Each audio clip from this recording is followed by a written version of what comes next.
What's up? You wanted the best.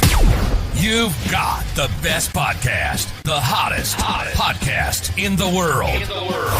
The Chris Voss Show, the preeminent podcast with guests so smart you may experience serious brain bleed. The CEOs, authors, thought leaders, visionaries, and motivators. Get ready. Strap yourself in. Keep your hands, arms, and legs inside the vehicle at all times, because you're about to go on a monster education roller coaster with your brain. Now, here's your host, Chris Voss. Hi, folks, it's Voss here from the ChrisVossShow.com. There you go, ladies and gentlemen. The Iron Lady sings that makes it official. For over 22 years, we've been bringing you the Chris Voss Show. Over 2,200 episodes, 16 years. Evidently, I'm going dyslexic in my old age. We bring you the Chris Voss Show and the CEOs, the billionaires, the White House President's advisors, the Pulitzer Prize winners, all the great minds that have been on the show over these decades. We're doing coverage right now of CES 2025, so be sure to check that out as well. Go to goodreads.com/Chris Voss, LinkedIn.com/Chris Voss, Chris Voss 1 on the TikTokity, and ChrisVossFacebook.com to see all the Chris Voss Show Facebook groups and all the crazy things that we do over there on the Chris Voss Show. Today we have an amazing young man. We're going to be talking to him about his business, what he does, how he does it, and all the work that he's put into it. Herb Cogliano, do I have that right? Perfect. Yes. There we go. Herb Cogliano joins us on the show. He leads his advisory practice by leveraging the scaling up performance platform described in Vern Harnish's book, Mastering the Rockefeller Habits, Scaling Up. He's an international executive business coach, experienced CEO, scaling up practitioner, and professor of the Scaling Up Master's Business Course. He's passionate about working with leaders of growth companies to achieve more freedom by creating industrial leading strategies, fostering a culture of accountability, driving flawless execution, ensuring healthy cash flow within their organizations, which is good to have. He professionally was the CEO of Sullivan and Cogliano Designers, a 53-year privately held family-owned technology staffing and workforce solution firm. And in 1983, he founded the Sullivan and Cogliano Education Business. Welcome to the show. How are you, Herb? I'm doing great. Happy New Year to you and your listening audience, and I look forward to a great conversation. There you go. So give us a 30,000 overview of what you guys do there at your company and your .coms as well. Let's get into that. Yeah, so what I simply do is work through how business owners and their leadership team can scale up their company for higher valuation, give the leader and owner time to work on the business versus in it, and then help you reduce drama with clients and employees. There you go. No one likes drama. I mean, maybe some people do. Actually, I think some people thrive on it, but most people don't, because you got enough headaches, right, in a business when you're doing a business and stuff like that. Yeah, and you know what happens, Chris? We got into this because our business went through struggles and challenges. The more employees, the more locations, the more clients, the complexity to run the business increases, and we get stuck. Mm-hmm. Most definitely. So tell us a little bit about your journey through life. How did you become an entrepreneur? How did you get in some of these businesses, in your words? And then, of course, that journey that you went through that you just cited. Yeah, grew up in an entrepreneurial family. My father was the founder of our staffing business, 1966. Always talked about work around the dinner table. Loved the impact that he had in getting people jobs, gainful employment. I saw how other people reacted to that positive impact that he had on the people and the staff that we work with, and knew immediately at a young age that I wanted to be in business and be an entrepreneur helping people. I'm very focused on delivering purpose with profits. The more profit we have that can keep our company financially stable, that we can reinvest into doing more good things, the stronger our purpose is and the ability to make a difference in the world. Definitely. Why do you feel it's important to make a difference in the world? I think we were all given certain talents that make us unique and special. And I think a company is a combination of our collective talents. And when we put those talents to good use, normally good outcomes happen to our communities, our families, and the clients and people that work with us. And that's just something personally that means a lot to me. I can work, but why not work and do good work at the same time? That's the great thing about being an entrepreneur. A lot of times we try and solve problems, sometimes just for ourselves. We look at a widget and we go, God, I could make that widget better. Why don't they make that widget better? Sometimes people contact, like Lamborghini, I think did to Ferrari and say, hey, I think I know how to make something better. And they're like, no, blow it off. And so, people go and make their own thing and make it better. So, what type of clients do you work for? If people are out in the audience, what type of clients do you usually handle? Do they need to have a minimum net worth, minimum spend, things like that? My clients are normally companies that are 15 to 200 employees that are trying to get from 5 to 100 million in revenue. I find two goals. The first client under 10 million, how do I get to that $10 million company revenue mark? Mm-hmm. And only 1/2 of 1% of the 38 million companies in this country ever make it to 10 million a year. And that blew my mind that 99.5% never make it. Mm-hmm. And why does that occur? There you go. Why doesn't it occur?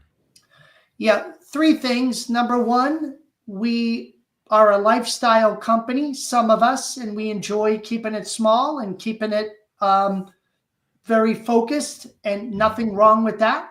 But we have a group of other people that want to get bigger, but they don't know how to hire, develop, and retain next level leadership. Mm-hmm. They do not how to deal with scalable infrastructure, more people, more clients, more locations, more complexity. And they don't know how to navigate changes in market dynamics, competition, commoditization. And because they don't change, their business ultimately stays flat or dies. Wow. Yeah. You got to keep growing. So your focus is on the mantra of scaling up. What does that mean exactly to you in your words and what you're trying to do for your clients? Yeah, it's normally a company that is not a startup. They have a company of at least $1 million or more in revenue. So they have at least a proven concept. Okay. But they don't know how to scale into different markets, different products, different territories. And they don't know how to develop the team to help them do that, deal with the financing and cash needs that growth sucks cash, and how to execute properly, keep people accountable, and do it in a way where clients and people are happy. Yeah, it's a challenge. Chris, think about it. Most entrepreneurs are very good in the beginning at delegating. They have a skill. They do it well. They want to bring it to the world. They hire a bunch of people around them that they can delegate, do A, do B, and the people do it well. You have a problem when you go to those people later and say, I now need you to make the decisions. I now need you to hire other people. And yet you didn't hire them for that in the beginning. You hired them because they took direction well and got stuff done. And that creates a mismatch. And some people never make it over to the leadership that's needed to go from 15 to 50 to 100 people or more. Yeah. Yeah. A lot of people aren't qualified too. No. To make that journey. So it's kind of a qualification thing as well. It's interesting how that whole thing will work. So you sit down, you help them scale up. Now, these are companies and or executives that work with you. You can do either or. I normally work with business owners and their senior leadership team. They're typically 3 to 5, 5 to 7 people on a leadership team with the owner. And the owner is engaged in the business. They're active owners. But I have quite a few owners that are struggling with succession planning. Ah, yeah. They don't want to run the day-to-day. They want to own the company still, but maybe they want to work in a different area, but they want somebody else to be CEO. And I have several wonderful clients that we've done succession planning that's worked out really well for them, keeping the business and yet keeping it in good hands with somebody that can actually run it. Yeah, yeah. It's a big thing that people don't realize. A lot of, I think, is one of the issues with scaling up. People not delegating, where they delegate stuff and all that good stuff. You know, they're holding too much of their own power and doing everything themselves. I think that can be a symptom for some of the owners. Some of the owners themselves don't know how to delegate, and some of the owners do know how to delegate, but they don't have the right people in the right seats to delegate to. Mm. So it normally can happen in one or both places. And we work with them using tools on how to hire the right people in the right position and delegate the right things that they can be successful. Hmm. Yeah, delegation is so important in doing work because you just so many entrepreneurs, they try and do everything themselves, and you can't do everything yourselves and scale. It just doesn't work. Yeah. So yeah, yeah. I look at three simple things to help an owner delegate. Number one, are you clear about what needs to be delegated? Number two, is there a KPI or metric that if you delegated it successfully, that we could measure to know if it was successful or not? And number three, do you close the loop with regular follow-up meetings and reports for people to be accountable and report out on whether or not they are achieving what you wanted to delegate correctly? Hmm. When you have all three in place, things are good. But have you ever heard when people abdicate? I told you what I wanted. I told you the number I needed, but there's no follow up. There's no closing the loop on a consistent basis. People will have trouble. They need additional support, additional resources. And I find it's not successful when we're missing one of the three items. And it's very easy to help the owner fix that once they realize it. Yeah. I mean, people, they think that they can do all the best work, and they don't, they don't delegate. They don't learn to trust their people. I mean, that's why you hire these people, is so that you can trust them, and so they can do their jobs and stuff. So that's really important as well. One thing you talk about is changing a growth path, taking a look at your cash flow, your profitability, and your valuation. And imagine for valuation, you're talking about the resale Yes. potential for your company. Talk Yes. to us a little bit about some of those things you work with companies on. Well, if you think about an owner, they're taking 100% of the risk in starting a company and holding on to a company, hopefully for many, many years. And at the end of that journey, whenever it is, you just hope that they're building a value in their company that is really worthy of the time and the risk they put into it. Mm-hmm. So in order to do that, you need a company that can show consistent growth, whether it's in sales, gross margin, profitability, in cash. And when you can build a company with those type of outcomes, then you will steadily increase the valuation and worth of the company if you ever get to a point where you want to sell it. Mm-hmm. Now, some people don't want to sell, but in our situation, we went through a point where I was growing and I needed more cash. And because the bank saw good numbers, good cash, good profit, I could go to them and get more money to fund the growth that I wanted to do. Mm-hmm. So it's not always a sale. Sometimes it's funding for additional growth as you continue. There you go. So you can get those maybe potentially future rounds, et cetera, all that good stuff. Oh. So what do you find a lot of entrepreneurs are struggling with these days? What is their biggest thing? AI? God, what else is there? I think AI is part of the equation, but I hear big things around leadership, identifying next level leaders and people who can lead independently, autonomously within these mid-market companies that are not used to leading. And then the second thing is sales and marketing. A lot of markets are changing and people are not getting the same sales leads and sales closure rates that they used to. And so sales and marketing, understanding, is your company in the right position? Are you delivering? Do you have the right products or services people still need? Or are they commoditized and being replaced by AI or different types of competitors? So if you want to scale, you need markets that are growing, and you need markets where your position in the market is distinctive and adds a lot of value.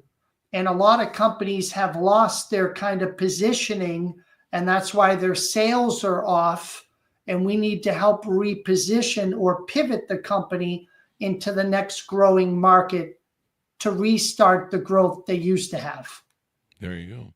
Get that growth going. A lot of people, do you find that they fail to innovate? Is that one of the things that you find with them? I think what's happening, Chris, is that the rate of innovation is increasing. So what we used to think innovation was in a small mid-market company 5 years ago has accelerated so much quicker that we need to pick up our innovative pace inside of our companies. And some people are really just getting up to speed. We're behind. Wow, we're that far behind on stuff. Well, some. Yeah, some. It's a thing where people have got to stay. You've got to, if you don't innovate, everybody else will innovate with you. You help people instill accountability across their teams and ignite passion. Give us some maybe tips and tricks to utilize there that you can tease out. The first simple thing I ask an owner: do all of your employees know whether or not they had a good day or a good week at work?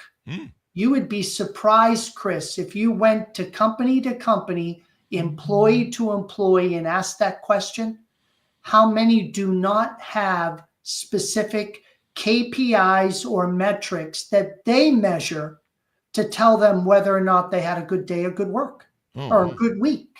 Wow. And that's leadership's job in hiring a person and funding the person to give them clarity of what success is. If I'm in sales, is it 10 appointments a week and $20,000 worth of sales closed? If I'm in customer service, is it a 95% same day response rate and an 85% customer satisfaction rating or better? If I'm in finance, is it receivables, average days outstanding, less than 30 days, and 2 months cash on hand? Oh, wow. Yeah. Most people don't have them. Yeah. Most businesses are operating pretty freaking thin. Yes. It comes down to it.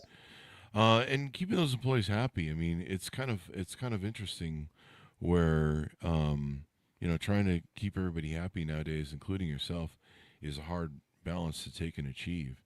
You've got to attract the right people. You've got to create a good strategy. You got to execute on everything, and then you got to maintain profitability and cash flow. What do you see is happening with remote work right now? Remote work's kind of an interesting thing that's impacted a lot of companies and kind of changed the way you have to lead your company. Yeah, I think it drastically changed during COVID. It was an immediate pivot, as you know. And I think it's kind of pivoting back towards this hybrid. I haven't seen major shifts in the last year. I think it's kind of settling on companies have decided whether or not they're going to be an all in the office or whether or not they're going to be all remote. And a lot of them have leaned into hybrid, come into the office 2 days a week, work from home 3 days a week. So I think it took a while for that to settle out for most companies. But I think most companies have made a decision on where they stand.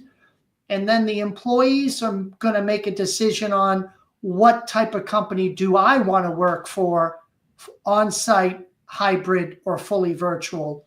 And I think that's going to see itself play out in the next year or two for employers. There you go. Yeah.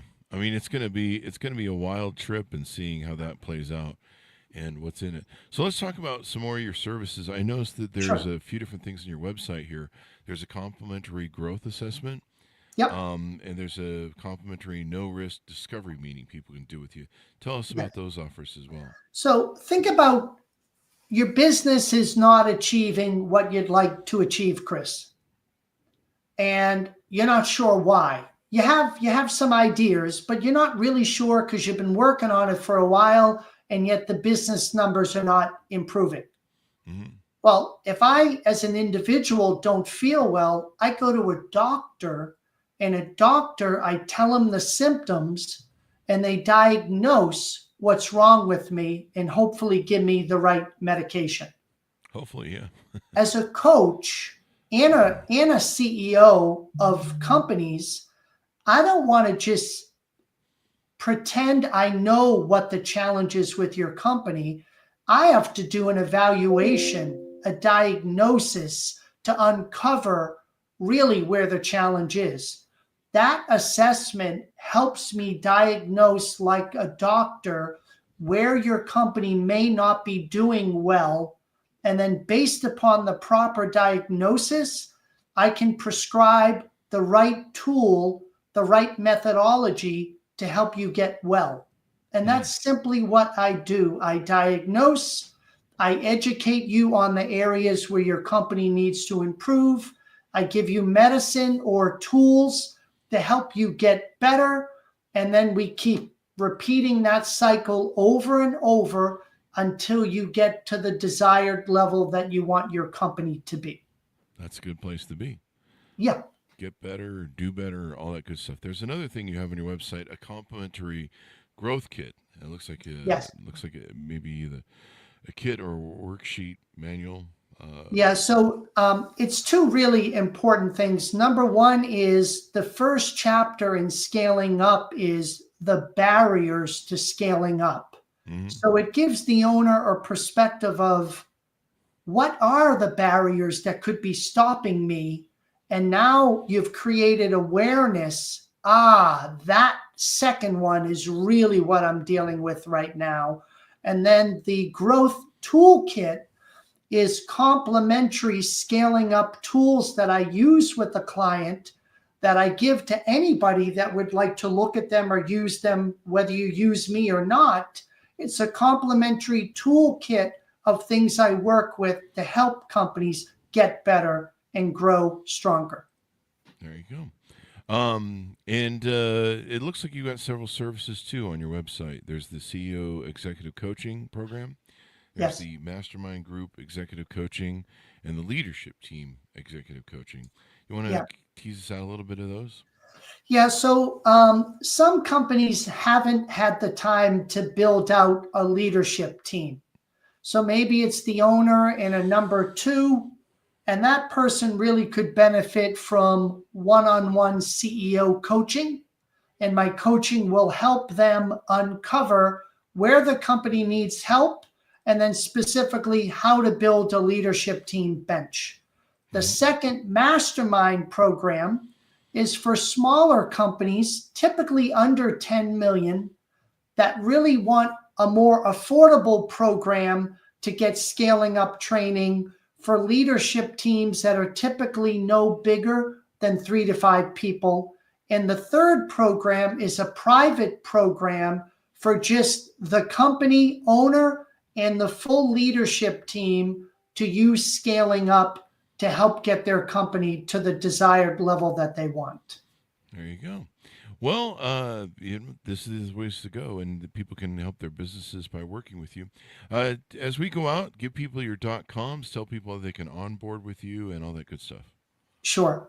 Feel free to check me out at aspiregrowthadvisors.com. And there are complimentary assessments there. You can reach me for a complimentary discovery call. just love to help and work with entrepreneurs that are having challenges.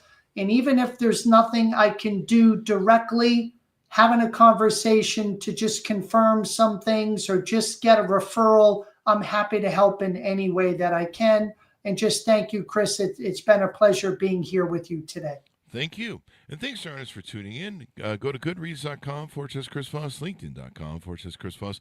Chris Voss won the TikTok, and all those crazy places on the internet. Be good to each other. Stay safe. We'll see you next time.